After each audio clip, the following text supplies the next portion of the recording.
Okay, dear colleagues, once again, thank you so much for dedicating your time for this session.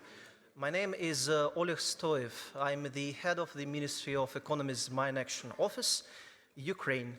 And today at this panel, which is titled now Mine Action in Ukraine, the present and the future, or the current stage of development and tomorrow, we have a very nice representation from both the Ukrainian government and the international organizations, humanitarian as well as the operators.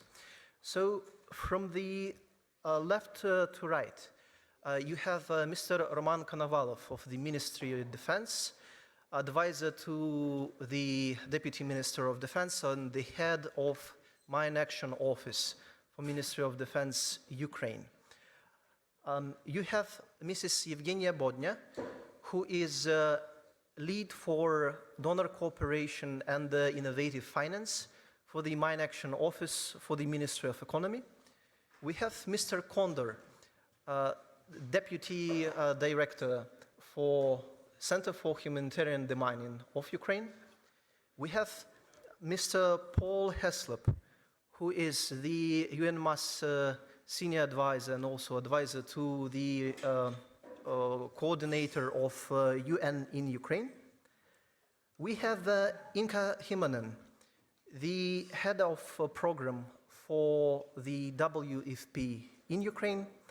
And we also have Mr. Greg Crowder, Director of Programs for MAG.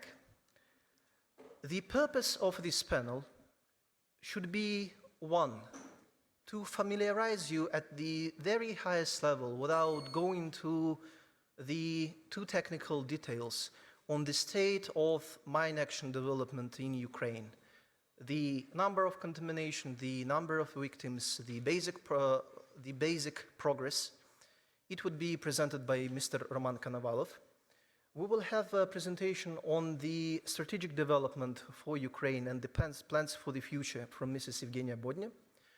We will have overview of the first in the world program for compensation for demining in Ukraine that would be delivered by Mr. Andriy Kondor.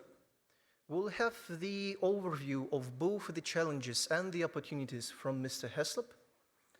We will have from WFP and Mrs. Himanen the perspective of very special WFP all-rounded project which unites the demining of the land and support to the people living there. And we will have the perspective on the work of international operator represented in MAC by Mr. Crowder. Before inviting Mr. Konovalov, I would encourage you for dialogue. This should be most open and engaging platform. We will be most looking forward to provide you with the answers when you'll come with the questions. We have received some, but we will prioritize questions from the room in here. The second point on framing is that I very much notice all the panelists that we have absolutely adamant rule for 7 minutes restriction for all the presentations, which will be kept at all the times in order to make sure that we all have the necessary space for both the presentations and the questions. So I really encourage to keep that in mind. Mr. Heslop, not referring to you in particular, that's the generic rule. With that being said, Mr. Roman Konovalov, if you would please kindly provide us with the overview on the mine action developments and the status quo in Ukraine. Thank you.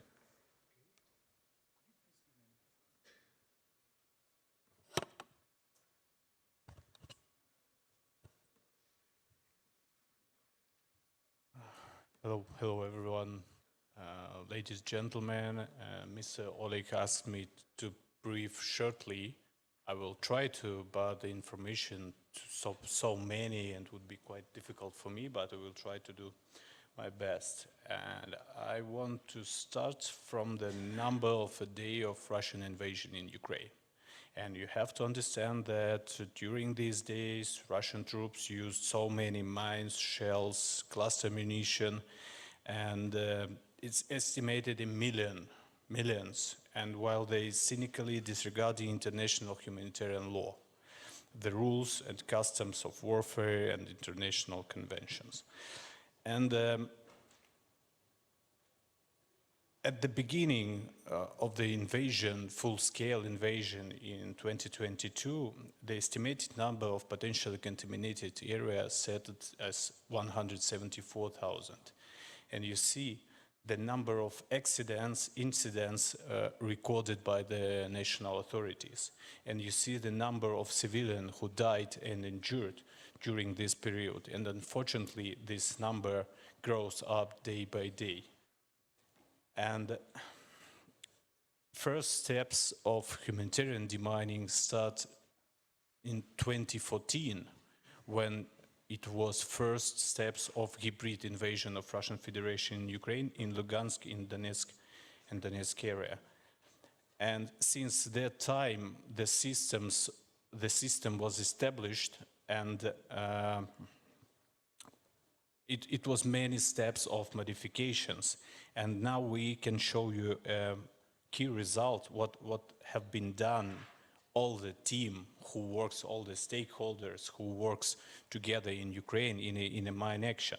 And you can see that the first one is a national mine action strategy up to 2033, and the operational plan, they were adopted, and now we start to work according to this plan.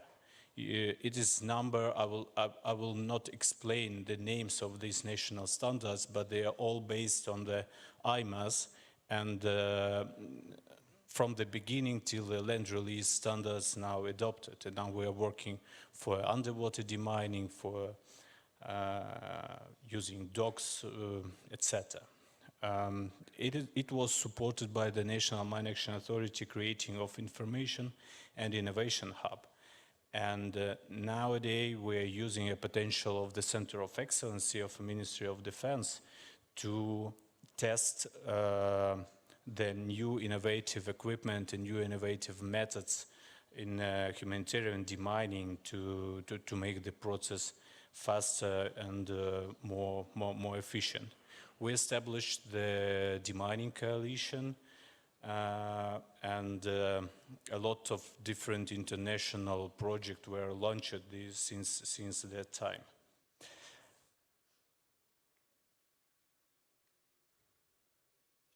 On this slide, I can would demonstrate you the phases, how it works now in Ukraine. As a first stage, we called it EOD spot tasks. It has involved governmental units who actually cleaning the contaminated areas. And firstly, they start to work when the territory is liberated. For example, Kherson, Mykolaiv, Kiev, Kharkiv region. And also they work in 20-kilometer zone from the front line, and only governmental units can work in this 20-kilometer zone. So for this moment, I will demonstrate to you the number of teams which work in Ukraine now, governmental units, and number of personnel who now currently work in the fields. Totally the number more, but they are now all training, and they're just passing the preparation to start work. And if we are talking about the first phase, we can discuss the prioritization, because when the territory liberated, the first priority is to renew, to restore the electricity, the water supply, the gas, and to protect civilians who live there. And at next one, I can show you the result in 2024. How does governmental units worked to clean the to demine the electricity and pipeline, the transport infrastructure, the agriculture land, you see, water areas, a number of ordnance were destroyed. And the second phase is particularly humanitarian demining, and only certificated operator, even governmental or private, could work in this process, in humanitarian demining process according to the national standards and international standards. So nowadays, the number of, as a result of our work, number decreased to 139,000 square kilometers, and 35 are beyond suspicion as a result of non-technical survey. Nowadays in Ukraine we have 90 mine action operators and 23 governmental units. It is 49 organization certification process and 26 governmental. We have 414 groups and more than 2,000 people. What's the main advantages and who the recipients of developing of this system? It is discharged servicemen, the service who militants who had injuries. As a result, would be reducing unemployment. The launched new process of education and new industrial potential in Ukraine. It means manufacturing of a lot of technique which used in innovative technique which used in humanitarian demining. I just want to tell you that it would be a long story in Ukraine. It's not a fast. And we just can thank you all for the support, and we plan to stay stronger, to develop faster with your support, and we all together we can make Ukrainian territory more safe and more clean. Thank you.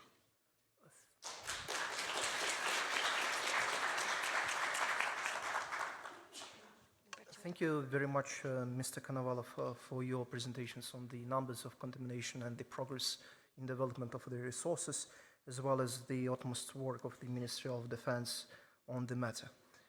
Now, to focus on the future and the key developments that are only to be taken, Mrs. Bodnar, please, your 7 minutes.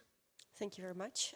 Dear colleagues, thank you very much for taking your time coming for the side event. It's a pleasure speaking here and actually describing the results that we have achieved over the last year. And definitely maybe it's really important also to start with the fact that last year during NDM, we also presented National Mine Action Strategy, its key objectives and the way how we developed that with the active engagement of international partners and supports.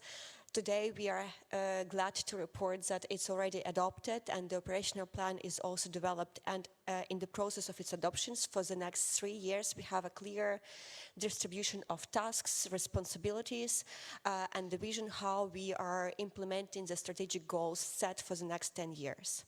Definitely, National Mine Action Strategy that was adopted in June last year set a great foundation for ensuring a cohesion, coordination among not only governmental stakeholders within the sector, but also international partners and international mine action and national mine action operators.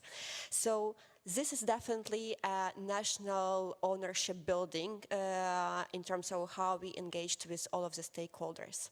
In order to even enhance our coordination, of course, we already established a sectoral working group to have a platform to engage between the government stakeholders and international partners on the ground and align all of the mine action programmings, future, current and future, with the national mine action strategic objectives. With the support of international partners, we achieved already a lot in terms of mapping where the programming is going, where are the gaps and how the sector is going to be developed. It allows us to understand how we can progress in the future planning in terms of the mine action programs.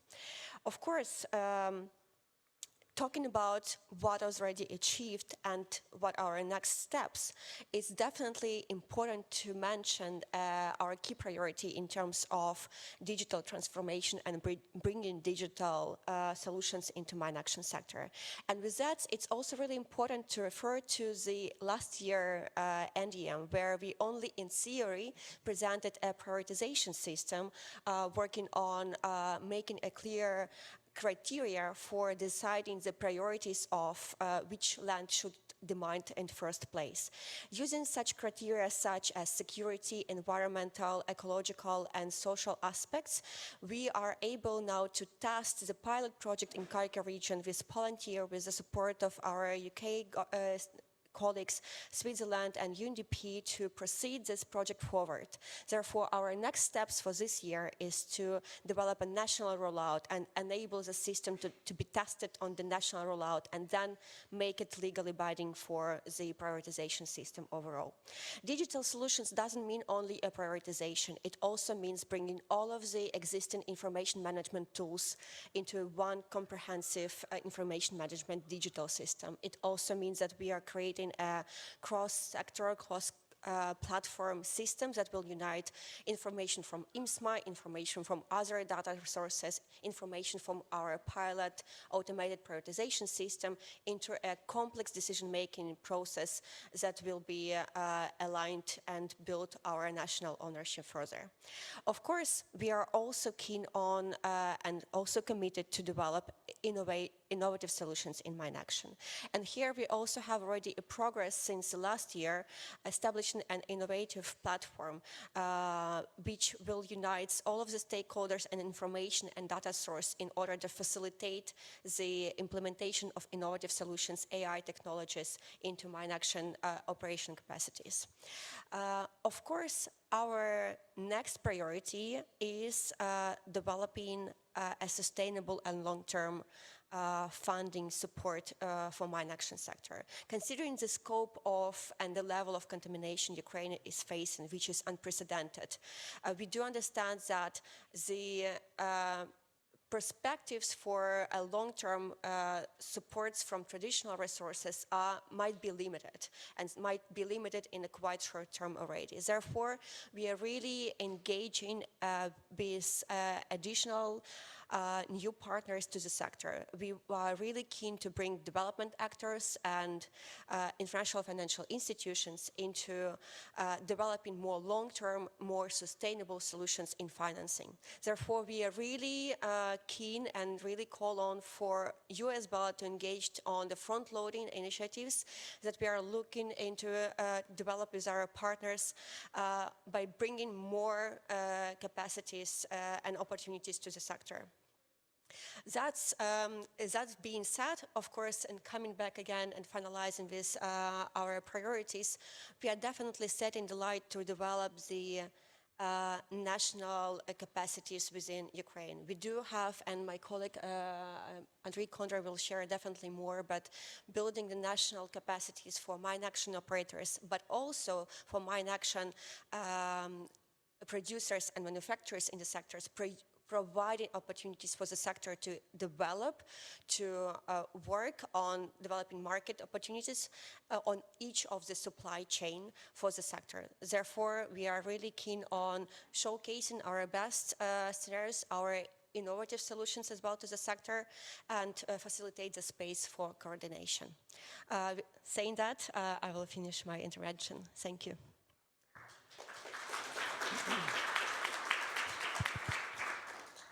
Thank you very much, Mrs. Bodnar, for the perspective and also for adherence to the time, and highly appreciated both are.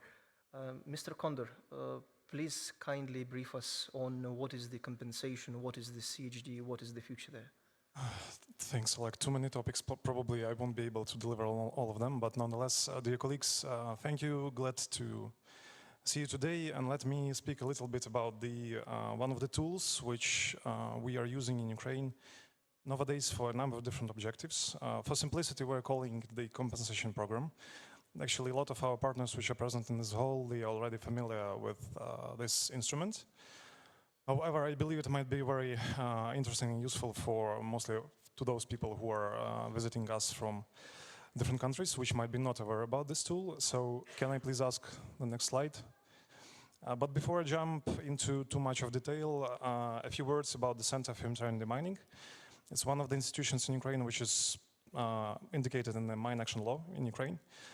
It was established, however, basically it's operational for less than 1 year, so we are a very young institution. But hopefully we will grow stronger and stronger, and including with your support.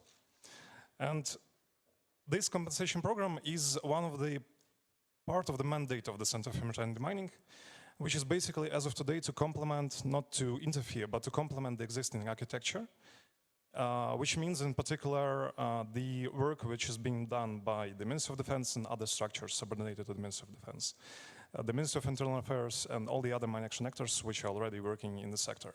So this instrument is exactly one of the steps in this direction, to complement the existing architecture with some new tools which might be beneficial from a different standpoints. But before talking in a lot of detail about the program itself, I would like to stop on the objectives. So why actually, what was the need for this program? I would talk about 3 primary objectives. So first of all, we need to ensure that the territories which are potentially contaminated or confirmed to be contaminated are returned to productive use as quickly as possible. So this is one of the tools to complement all the other tools and to be used to reach this objective and to be used to return the land to productive use. A second, also very important objective was around cost efficiency. And as you understand, Ukraine faces an unprecedented challenge in terms of mine contamination. And you might have seen in different reports a lot of different indicators about how many hundreds of years it might take. Definitely, it doesn't work fast. We're not interested in hundreds of years. We're not really even that much interested in decades. We want to do it much faster. And that's why this is one of the tools which we hope that will be beneficial in terms of speed of return of the land to productive use. And third, objective which might be not that obvious, but also not less important, is the development of the capacity of local mine action operators, which Evgenia just mentioned. And we believe that without access to funding, obviously local mine action operators are not able to develop and to grow and to become a very important part of the Ukrainian mine action landscape. So as you see on this slide, you very well know these numbers, that Ukraine has a lot of potentially contaminated territories or confirmed to be contaminated, and most of them are agricultural. So as of now, this program is focused on agricultural lands. Next slide, please. Next. How it works, in a few words. I won't repeat everything what is written here, but a few important aspects. As of today, this is a voluntary program where any farmer or any agri-company which has certain territories which are either potentially contaminated or confirmed to be contaminated can apply to this program. Then these applications are reviewed. They pass through a number of different checks. Then, very importantly, those applications are put on the National Public Procurement Platform, which is called Prozoro. And this is very important because that platform has its own positive sides and negative sides to some extent. But very importantly, it's a single public procurement platform which is used in Ukraine, and it's very transparent, and it was a very important reform which has been implemented over the last 10 years with the support of the international partners. So all the auctioning on this platform is very open and transparent. Then basically any certified mine action operator can apply to the auction which is put on this platform. And respectively, the operators basically compete to win this auction or this tender or this contract, which is in the specific application. Then the winner of this competition, of this contract, delivers the work which is required. And very importantly, the funding to the mine action operator is provided only after the mine action operator completes all the work and provides to us, to the Center of Humanitarian Demining, the quality certificate. So it's very important, and the operators themselves tell us that the program is very cruel to themselves because it sets very strict rules and very strict procedures, and it's really very difficult. But it's one of the prerequisites to be sure that the public spending is used according to all the necessary safeguards and rules. So the operator receives the funding only after all the work is completed and the quality certificate is provided. What is also important to keep in mind that, and I hope that I will, yes. So over the period of work of this program, we received more than 400 applications from farmers, from agri-companies, and as of today, and it started in end of September previous year. So this program is less than half a year old, actually, as of today. And as of today, we have already completed 7 contracts, which cover 1.1 thousand hectares. And the cost for that work was only $1.3 million in equivalent. So, not to spend too much time on all the numbers, I think we might share the presentation after the panel. Also, in the course of the auctions, we have saved around 15% due to the competition, because the announced amount was decreased by roughly 15% in the contracts that have been actually signed. And 17 mine action operators participated. And by the way, I encourage all the NGOs which, as of today, have not participated in this. I encourage, and we had some conversations already, that all the operators apply. Right now, these 17 mine action operators, these are mostly local Ukrainian operators, and that corresponds to the objective which we mentioned about the development of the local capacity of mine action actors. And as you see, very important for us in this that we have this competition, because we believe that this competition is very important to ensure more attractive conditions for us as a customers. And very often, it's also relevant to donors who very often provide the funding for actual work. So this is one of the concrete cases of the contract, which was conducted or completed, almost 500 hectares in about 3 months in Kyiv region in Bucha district. So actually, the importance basically just reflects what I said in the beginning. The importance of this program is that it corresponds to those 3 key objectives and some other, maybe a little bit less important, which are necessary to develop the mine action sector in Ukraine, to release land to productive use, and to ensure that this is completed in the most efficient manner possible, which is not lastly very important for us, because we are also asked by the international partners who provide funding about how they ask us, and they means many of you sitting here, ask us how efficiently have you used this funding. And actually this program is one of the responses to this question. Thank you very much.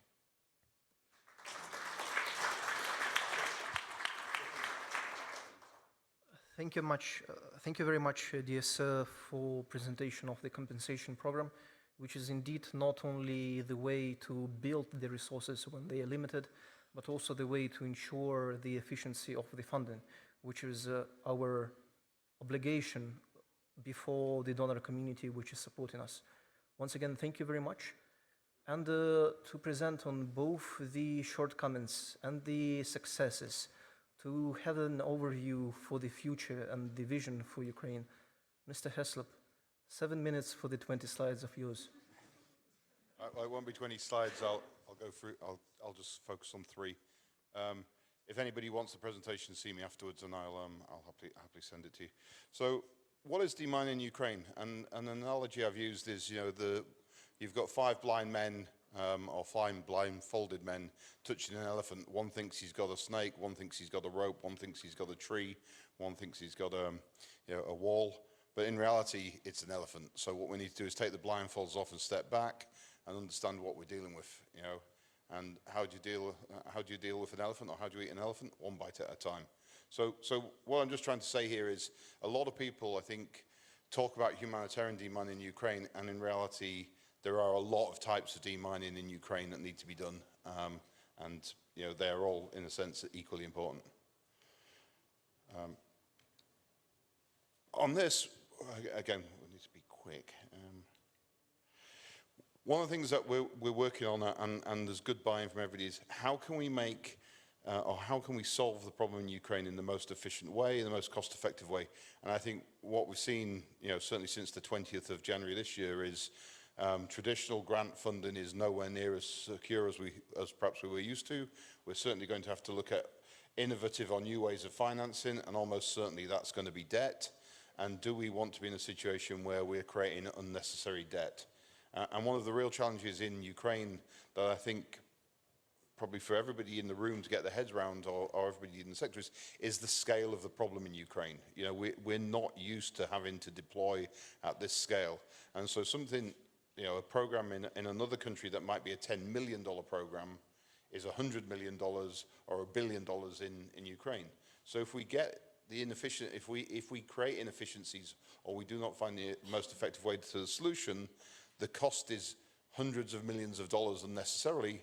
And if that's through debt, and that's debt that Ukraine is going to service, that's a problem not just for this generation but future generations. And at this stage in the world, especially with what's gone on this week, I don't think we need to be doing it. So what I'm sort of identifying here is, if you look at 100% of the land that's suspected, and this was borne out from a presentation in Croatia last year, actually probably less than 1% has mines in it. And so that's the red band at the end. Now we could get to that red band by clearing every square meter, and that could be 200, 300, 400 billion dollars. We could go through the most efficient curve, which is the green line that's curving over the top, where you're using a different process. Each process is getting slightly more expensive, but it's slightly more reliable till the end where you get to the most reliable but the most expensive process. And again, I'm saying that realistically perhaps could be done for a price of, say, $5 billion. Now, these numbers, I could be out by 100, 200, 300%, but it would still be significantly less than just clearing every piece of land. And what I've tried to say with the blue line in the middle is perhaps that's what we're doing using the current RDNA process, where it's a little bit of a mix of this, a little bit of that, but we're not actually formalizing, trying to nail down every efficiency in the process, or every ability to achieve this no evidence of mines before we go to confirmed hazardous area. So another thought. I think I've got 2 minutes left. And then the other thing I think we need to be looking at is how compounding bad decisions or bad practices can very quickly compound the costs. So if you start at the beginning saying, it's X dollars per square meter or X dollars per task, if there is a decision that may be to not use this machine as effectively as possible, or to require this process to be done, or for example, clearing scatterable surface mines, but you have to clear to 13 centimeters, if you're insisting on every piece of metal to be removed, each of those inefficiencies compound the other inefficiencies. And as you can see, suddenly that cost doubles and doubles and doubles. So if you've got something that was going to cost $10 and an inefficiency makes it $20, and then another efficiency makes it $40, and another inefficiency makes it $80, very quickly you're spending a lot of money on inefficiencies and not on clearing. And I think this is, the opposite happened in the 90s, where we saw mine action around the world come down very quickly with the adoption of new technologies like ground compensating detectors, one man, one lane, use of machines, use of ground preparation.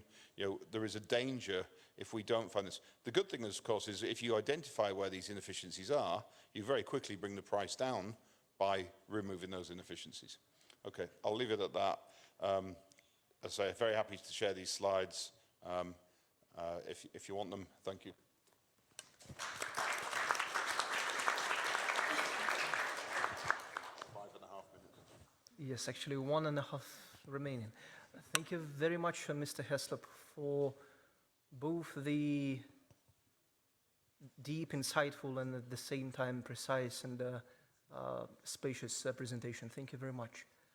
Mrs. Inka, if you would present us the insights of the WFP work and how it affects not only the removal of the land, how it leads not only to the demining, but also to the increase in livelihood of the people living there. Most welcome. Thank you. Thank you very much, Oleg. Good afternoon, ladies and gentlemen. It's a pleasure to be here. I would like to talk to you about an exciting project that we are implementing jointly in Ukraine with FAO. Firstly, I would like to make a note that I am not a mine action person, I'm a program person. I have my colleague David here, who is a mine action specialist, and I also have a colleague Tiffany in the room who works for FAO, with whom we are implementing this project. And I would like to start by emphasizing that WFP and FAO are looking at mine action from a different perspective. We are engaged in mine action through the lenses of food security and basically livelihoods. And we are, together with FAO, also the co-leads of the Global Food Security Cluster. That is really our business. And our partnerships in Ukraine is really bridging this humanitarian development nexus that has been mentioned quite a few times during the day already. And for us, just to clarify, Mine Action is more of an enabler. Mine Action enables us to address these needs that the rural communities in Ukraine have. So just wanted to mention that. This is me. I've already been introduced, but if I may, I would just like to add one personal touch. I'm from Finland, and my roots are in the region of Karelia, southeastern parts of Finland, that we also lost as a big territory, actually a big region. My grandparents are smallholder farmers, and they also lost their livelihoods and their lands. So just to note that I'm particularly attached to this project in Ukraine. A little quick overview. WFP and Ukraine. Why is WFP working in Ukraine? We wouldn't in normal times actually be there, but because of the war, Ukraine has huge humanitarian needs. I just wanted to emphasize that currently the estimated number of people in need of humanitarian assistance is 12.7 million. And there is an estimated 5 million people in Ukraine that are considered as food insecure. And this is because of the war. So WFP has been present in Ukraine since March 2022, and we have been supporting the government of Ukraine as best as we have been able to. So just wanted to highlight, there are some numbers. I can also share the presentation afterwards if it's of interest. So we work in Ukraine to support war-affected rural communities, as I mentioned. We know that 20% of the land in Ukraine is not cultivated. We are not able to cultivate because of the impact of the war. And it's important to note, as I mentioned already, that before the war, Ukraine, of course, as everyone knows in the room, was really a massive food producer. And Ukraine has been able to feed 400 million people through the grain that it has been exporting. So the situation has changed, unfortunately, and that's why we are stepping in. And it's in this context, together with FAO and our partners, that we wanted to design a project to ensure that we do address the food security needs and all the livelihood needs that are so present in the country at the moment. This is a slide on the FAO and FAO project cycle. I wanted to share it. I won't walk through it in detail, but this is a full package of support that we are providing. We have 3 phases, and even if you see them here on the slide as a sequence, these phases are actually implemented in parallel, depending on where we are and what the needs are of the communities. I will not go into detail, but very happy to jointly with FAO to walk you through the details if interested. This is just a quick overview to demonstrate the robust partnerships that we have under this project. We have many international partners. We also have national partners, and both FAO and WFP work with NGOs, national NGOs on the ground. We are operating under an MOU with the Ministry of Economy to support the national strategy on mine action of Ukraine. And we have very strong partnerships, obviously, with the different ministries, the Ministry of Agriculture and Interior, and also SESU, the State Emergency Services of Ukraine, and many others. Oops. Sorry, here it is. And here a little bit of detail on the mine action landscape as a platform.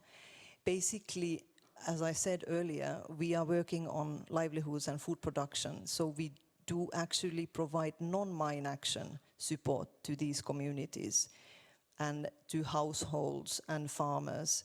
And the aim of the whole project is to restore livelihoods and increase food production, with the overall aim, of course, of supporting these families and these farmers in a way that they do not depend on food assistance or international national support, but they would be able to grow their own crops and basically provide for themselves, their communities.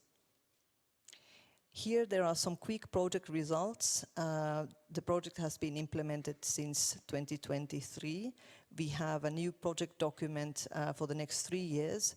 As you can see, there are some results that we are very proud to show. I would like to just highlight the numbers at the bottom of the slide.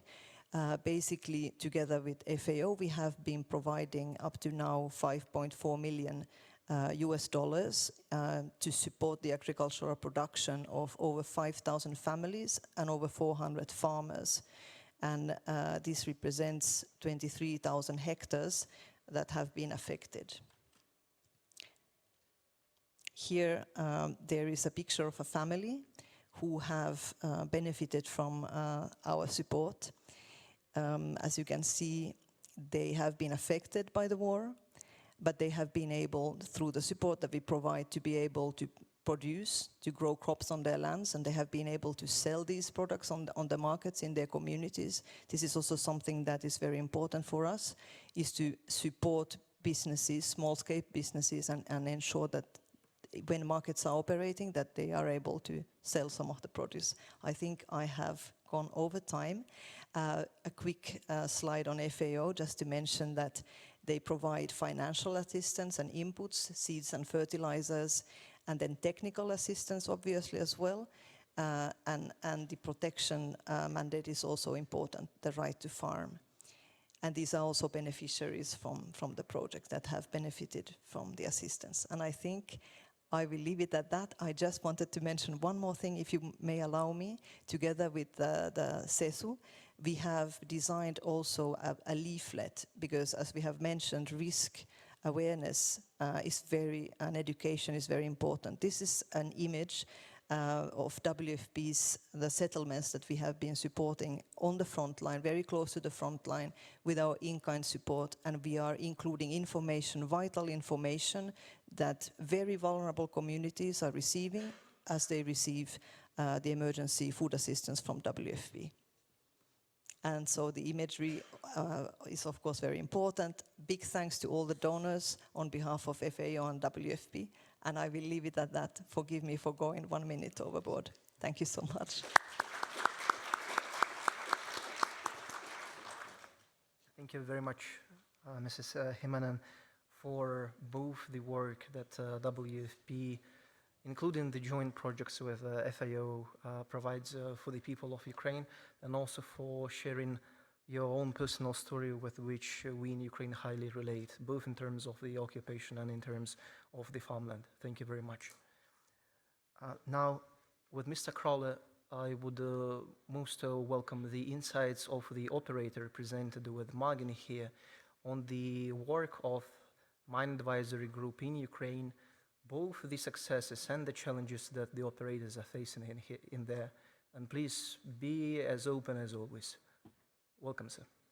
Thank you very much, and thank you for the invitation to speak here today. I'm feeling under pressure, given everybody's stuck to their 7 minutes or less. This is the last presentation that hopefully everybody has to listen to today, not for the week, but at least for today. So I will stick to the 7 minutes. Just very quickly before we... Oh, that's the wrong way.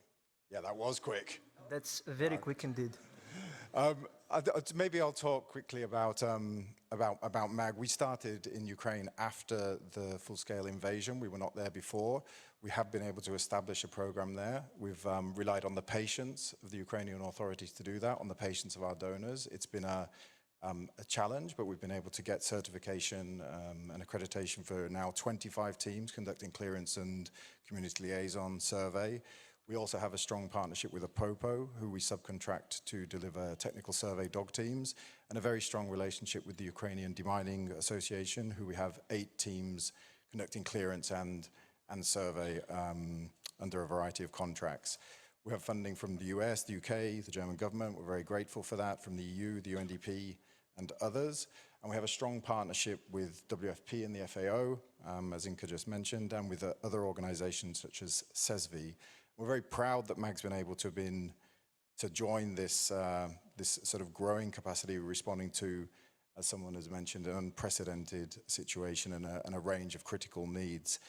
I think some of the prospects and challenges, we went through them a lot at the Demining Ukraine meeting, which was at the start of this week. So I'm really drawing on a lot of the insight and expertise that were presented at that meeting, and and really grateful for the opportunity to have sat and listened to a lot of people that are here today, but also a lot of people that presented there and gave their perspectives. I think that firstly, it's evident that there's significant and diverse funding being considered for rebuilding, reconstruction. That's focused on the agricultural sector. We've seen work on the industrial and infrastructure, as mentioned before. There will be a growing need for urban and peri-urban clearance, and that will require different approaches, different methodologies, and ensuring that MAG and other operators can respond to national priorities, investment demands, and timelines. I think a second area we see is that as surveys completed and more fully understood, and as more integrated methodologies are applied, we will see it'll become clearer how much land can be released through cancellation, through reduction, which of the different methodologies are most appropriate, and good decision making, as Paul mentioned, I think is really key to that process. Decision making is as important in innovation as anything else. We talk about new technologies a lot. I think it's great that they will be tested, accredited. It's great there's an openness for that. And I think it will become clearer which ones can be mainstreamed into the demining process, which ones can be reliably utilized inside Ukraine, and also help establish Ukraine as an innovative leader in the global context. As programs and operators are established longer, I think you also see in a lot of mine action programs, relationships become more effective. Stakeholders understand one another, there's more mutual trust, and that allows us to build effective partnerships, both within the sector, but it also allows us to work closely on things like innovation, community participation, maximizing the impact of the work that we do. And that settling of the sector after a period of really extraordinary growth is going to be very, very important. I think it is important to note that demining will be a viable and sustainable employment route for a lot of Ukrainians. It's very important we feel that that's efficiently regulated. It's open to diverse groups. We're very proud to have 43% of our operational staff as women deminers. That's very important for us and I think for other operators. And finally, I think another area that we've seen, which is a great prospect, is that Ukraine has led the way in integrating environmental considerations of mine and explosive ordnance contamination on soils, on agricultural production, and that shifted some of the wider global thinking on these issues and allowing us to understand that relationship better. We talk a lot about innovation, and we have done at the start of this week, and I just wanted to bring through sort of maybe one practical example, if I can, Olev, which was the implementation of technical survey dogs alongside our partner Apopo. I mean, you can see it's a dashboard and I won't go through it, but they've been working for 14 days after a long period of training in Cambodia and then being able to deploy them in Ukraine. Now, the innovation doesn't happen, obviously, in a vacuum. Technical survey dogs are something that are not used widely, but they required Apopo to work on developing a set of standards, to provide those to GICHD, who worked with the Mine Action Center to make sure they were appropriate to the Ukrainian context, for a technical reference group involving CESU, MAG, Apopo, NPA, and others to work on how they would be operationalized, and for that to lead to certification of the dogs. Those dogs are then able to work in a way. Ukraine is only the 4th country in the world in which technical survey dogs are being deployed. And in a new mine action program, operating at scale in a conflict, that's a real achievement, I think.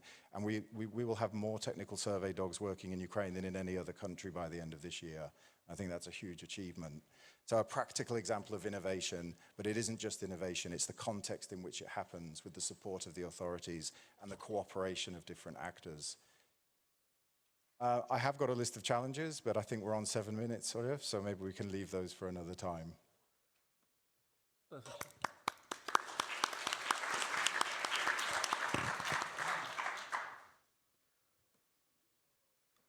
Thank you very much, both Mr. Crowder and all the panelists for both the informative and relevant presentations and also for the time adherence. Now, while we have received questions to basically each of the panelists that have been submitted online through the NDM website, which we all can use. Let us see whether we do have the questions from the room, and these are to be prioritized. So, dear colleagues, please raise your hand. Mrs. Roxana Bobolitso, I see. Thanks, Oleg. Yes, this is Roxana Boboliku from DRC, Ukraine. I had a question for Inka and maybe Zhenya as well. You mentioned that you do soil testing, and I was wondering first for Inka if there are any particularly interesting findings from the soil testing that operators should take into consideration. And I don't know if it's possible to answer the second question, but because I know the prioritization system is still a work in progress, but I was wondering if the quality of the soil will or should be a factor in the prioritization process and how that might be considered. Thank you. Thank you very much. Mrs. Inka, the first question to you, and then either Mr. Condor or Zhenya on the second question. Thank you very much for the very interesting question. As I said, I'm not a mine action person. I'm also not an agronomist. And I just, sorry to put you on the spot, Tiffaine, but would you want to elaborate on this? I think your response might be better than mine. Thank you so much. Thank you, Inka. In terms of soil pollution assessment, I think that was the first part of the question. As I mentioned over the plenary, the coordination approach is ongoing. So all the soil health assessments that have been conducted so far they have to become interoperational so that we can understand the trend. What I can say about the current trend is that the traces that are assessed as of today, and we do this in Ukraine, but also in partnership with the Belgian government, we have a counter-analysis of soil samples that is settled. The traces that we observe nowadays show that the contamination is punctual. It's rather an epiphenomenon than a wide majority. And if you collect all the artillery impacts of Ukraine, it represents in reality a very, very small percentage of the arable land of Ukraine. So what we see today is that this, in terms of food safety, in terms of food production, is largely manageable if we support the farmers. So this is, let's say, the preliminary outcome of the work that is ongoing. In terms of prioritization, I don't know if someone will answer that from the government, but the soil characteristics are included into the prioritization system as it is today. And what is important is that Ukraine is one of the countries that contains the most Chernozem, black soils. They are vital for humanity and they are a huge carbon sink. So I will hand over to the government, but I think, yes, this is part of the priorities of the government. Thank you very much, Mrs. Lucas. Mr. Konovalov, you have a commentary on this.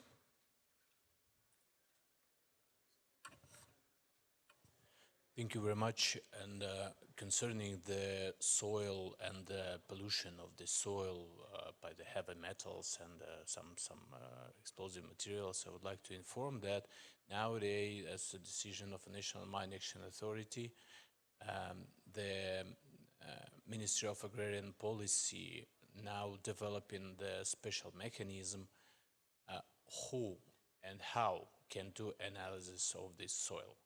Because we should be careful with speculation and understanding. We have to be sure that laboratory, they have accreditation, and the units who makes this analysis also authorize it for this. So let's be careful with this question, and we are now working on it and working close with the Ministry of Agrarian Policy. Thank you. Thank you very much, sir. For the second question of Mrs. Boboliku, is it Mr. Condor or Mrs. Bodnia? Oh, yeah, it's totally answer it right now. Thank you. Thank you very much. And if not, we can have the discussion afterwards. Dear colleagues, further questions? Yes, ma'am, and then dear sir. Hello, my name's Louise. I'm from the Mine Action Review, and we publish the Clearing the Mines and Clearing Cluster Munition Remnants reports annually on every affected country in the world. Thank you to all the speakers for your really informative presentations. Obviously, we have a particular interest in surveying clearance and planning and sort of effective prioritization of that. So my question is for Mr. Condor. I wondered if you could tell us more about the GICHD compensation scheme and how it complements and works alongside prioritisation of land release efforts at the national and regional and local level to support that kind of effective prioritisation of survey and clearance tasks? Thank you for the question. I think there is no very super straightforward answer. As I said, this program as of today operates on a voluntary basis. It means that any farmer can apply. And we cannot reject this application just because we don't like it. After the farmer or the agri-company, which operates some agri-fields, applies, it passes a number of different checks and verifications, including the verification check by the Mine Action Center, which is subordinated to the Ministry of Defense, which has to confirm that that territory actually has some part or is entirely potentially contaminated or fully contaminated. So in that part, it's aligned. However, as I said, this program, and generally speaking, as you saw on the slide, the agri-lands are the largest part of potentially contaminated territories. And that's why it's, so to say, a priority by default. And in that sense, it's coordinated. It does not contradict. I wouldn't say that it's sort of a perfectly aligned process, because as I said, this program is complementing numerous other activities that are happening. But what we can say absolutely for sure that it does not contradict, and it generally aligns with the priority setting in the mine action sector. Thank you very much for the question, ma'am. Yes, sir. Good afternoon, all. I'd like my name is Sufyan Al-Sous from IOCTR. I'd like to thank all the panelists for their rich information and the presentations they gave to us. But if we think, let's say, in a different way, now first of all, we all knows how is the Ukraine war make the whole world nearly destroyed, because all of us find out that Ukraine have a very big percentage of the basket food from the Europe and the world also. And now we are trying to make clearance for many, many areas. The question is, the areas which we make clearance and we spend a lot of money, it's also defect with the war, either with mines or with UXOs or whatever. Is there any program, or is there any way to protect this area which we make the clearance for it? I like to see, and I saw in many countries in Middle East, let's say Yemen, they make clearance, and now because of the war, they start from zero. Sudan also start from zero. Syria, nobody knows before that it have mines or not, but now it is full. Lebanon also, they make clearance and it comes back to zero. The question, I don't want to be involved with the war, but maybe United Nations, special agreements, whatever, that this area is cleared and nobody have to play in this area. This area for humans. Thank you very much. Thank you very much, dear sir. I believe this question resonates with all of us in here, and all of us have been looking for these areas to be for human, as you say. Areas where people live, areas where they are not to be killed either by the mines of the explosive ordnance. And not only the areas that have been contaminated with mines, but the other territories such as the kindergartens, such as the housing premises, such as the fields where the farmers do. And Ukraine, together with the international partners, have been calling on each single international law mechanism in order to protect Ukraine and all of these territories. Unfortunately, today we live in the world where, at least on our territory, it is not the rule of law, but it is the rule of force which is intact. And Ukraine does its very best to be able to protect itself under all the conventions and under all the legal mechanisms. And in here, we appreciate support of all the countries which stand with Ukraine for the matters of humanitarian demining and also for the matters which allow us to protect ourselves beside of humanitarian ways. Thank you very much for your concern for the safety of our people and for the safety of our land. Thank you, sir.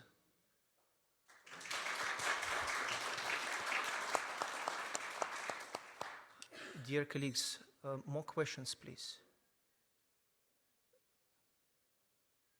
Or we can go to the questions online. Yes, dear sir. My name is NDMUN28. I'm coming from Poland, and right now we have half a year of the Polish time to work at the European Union. And I heard from the news, maybe everybody heard, that there is some program coming from the European Union to support Ukraine, not only for the war, but also the kind of support for the maybe humanitarian money. That my question is to the Minister of Economy in Ukraine. Do you already feel that this financial support is coming from the European Union or not? So just to check whether we have got the question right, the question is, do we at the Ministry of Economy have received the impact of the assistance from the European Union? Is that correct? Thank you very much. I would address this question to Mrs. Bodnia and would perhaps comment myself. Thank you very much. Thank you firstly for your question. I think it's a great question to reflect on as well and stipulate.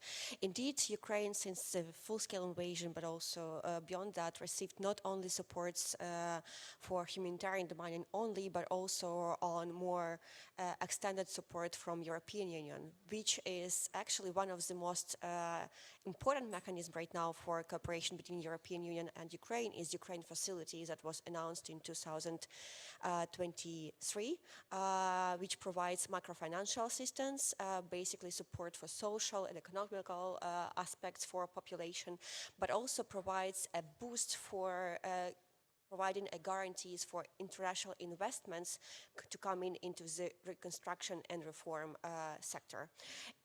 Saying that, it means that there is indeed a possibility for humanitarian demining sector to be part of the broader scale reconstruction process, not only from the theoretical perspective, but also from instrumentalized perspective. It means that there are instruments how we can see demining as a bigger part of broader reconstruction and infrastructure projects. Saying that, it means that as a government of Ukraine, we can submit projects with mine action elements in there and the mining elements in there for investment project portfolio in Ukraine for review of broader actors and broader development actors in the sector. Saying honestly, we are yet in the beginning of this. We already have 3 projects submitted within this portfolio to support state emergency services of Ukraine with additional equipment to build their capacity in order to deliver the mining services to population. At the same time, there is definitely a space to develop and explore and deep these connections further. And that's one of our priorities for this year and next years as well, when we are saying that we would like to engage more stakeholders into the area, new partners for cooperation, and to enable public-private partnerships within that. So we indeed considering those instruments as one of the potentials for mine action sector. Thank you very much, Mrs. Bodna. I would just add that 2 of the people present at the panel here are funded by the support of the European Commission and the people of Europe. This program for the capacity building we appreciate highly, which is vital for the key developments in the policy making in Ukraine. Yes, sir, thank you very much for the question. If the details are needed, Jane is the right person to follow. Thank you. Mr. Sokol, your question, please. Пане Олеже, я перепрошую, попрошу вас перекласти питання. В мене питання до This question will be translated further. До представника МАГ від пана Крофера. Була інформація щодо скорочення можливості саме МАГ на території України. І чи відповідає це дійсності?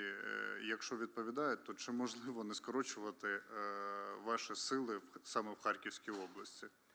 Thank you very much, Mr. Sokol. The question has been addressed to Mine Advisory Group with Mr. Greg, and the question is, considering the information about the reducing the teams of Mine Advisory Group in Kharkiv, is that information plausible? Is it correct? And if so, are there ways not to reduce the numbers of Mine Advisory Group team in Kharkiv?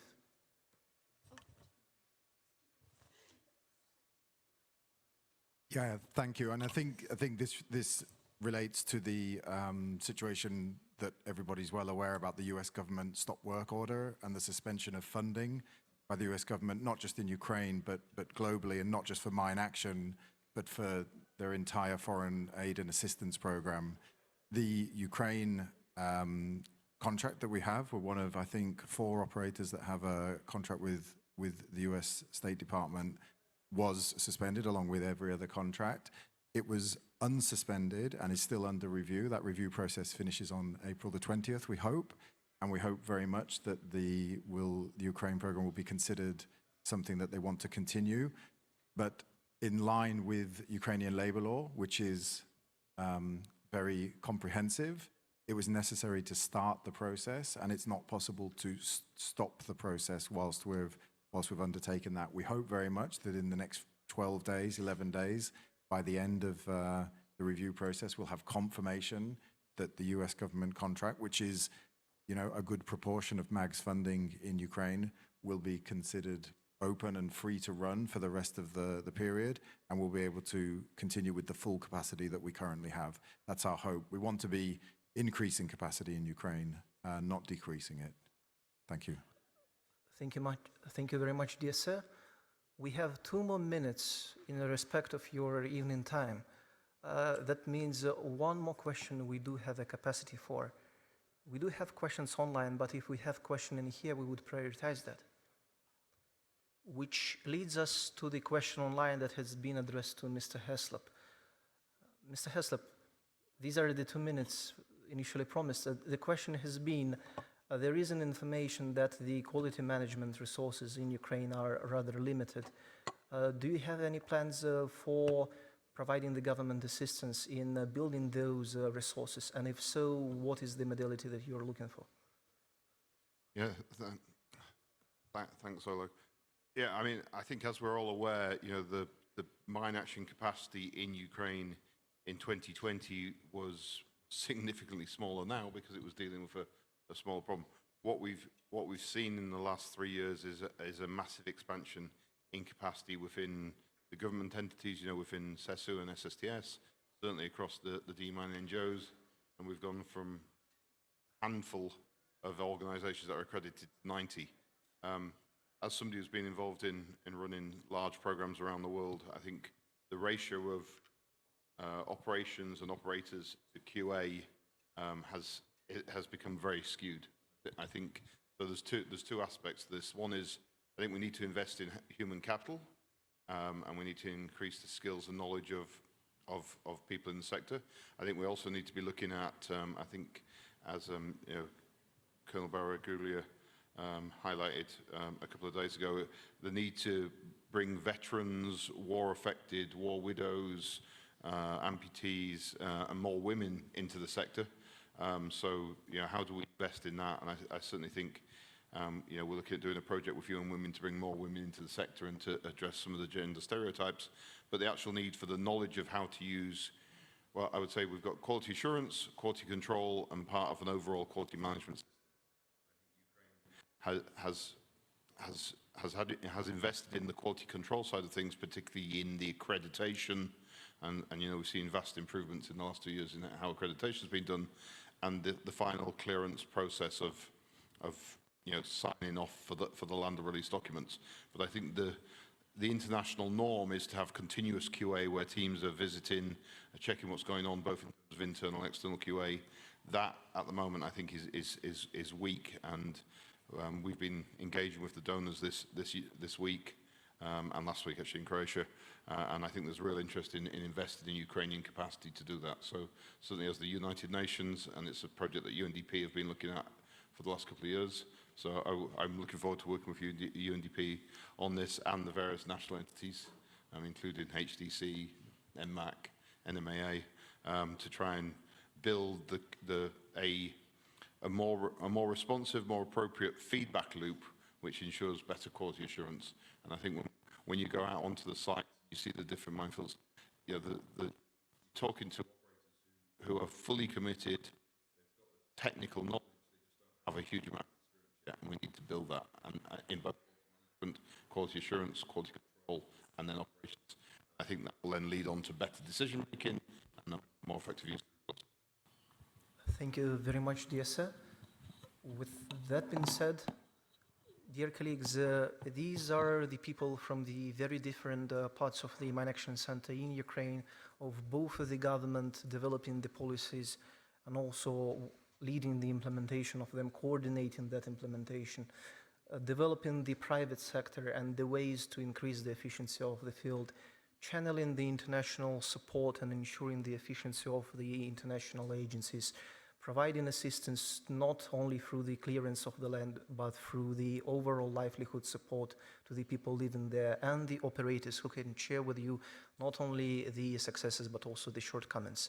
You're the most welcome to address us, and we will be most happy to discuss on either your questions or the propositions for possible cooperation. With that being said, thank you so much for paying your evening time for this session on Ukraine. We are quite vocal. It's been 3 years of the war so far, and yet you are here to share this information with us and to spare your time. We appreciate that greatly.